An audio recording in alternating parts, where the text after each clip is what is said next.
தை மாதத்தில் பொறுத்த வரைக்கும், அதாவது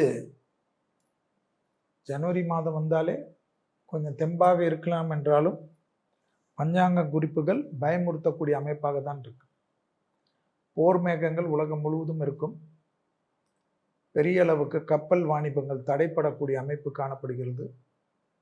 ஆகாய மார்க்க விமான அமைப்பிலும் தடைகள் காணப்படக்கூடிய அமைப்பாக, பெரும் சிக்கலை ஏற்படுத்தக்கூடிய அமைப்பாக பஞ்சாங்கத்தில் காட்டு. இது ரொம்ப முக்கியம். போர் தலைவர்கள் எடுக்கக்கூடிய தவறான முடிவுகள், அதாவது அமெரிக்கா பண்ணாலும் யார் பண்ணாலும் என்ன இருக்கு, அதாவது வலிமை மிக்கவர்கள் எது வேணுமோ பண்ணா, அரசியல்வாதி மாதிரி யாரோ இருக்கிற வீட்டுக்குள்ள ஆக்கிரமித்து பண்ணா ஒத்துக்கிறாங்களா?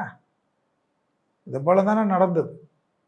அதெல்லாம் தான் இந்த காலத்தில், சனி இருக்கக்கூடிய காலகட்டத்தில் உலகம் எப்பொழுதும் நிம்மதி இல்லாத ஒரு யுத்த பூமியாக, யார் என்ன செய்கிறார்கள், எந்த தூங்கி எழுந்துக்கிறதுக்குள் என்ன நடக்கும், இயற்கை பேரிடர்கள் ஒரு பக்கம், மனித பேரிடர்கள் பெரும் பக்கம்.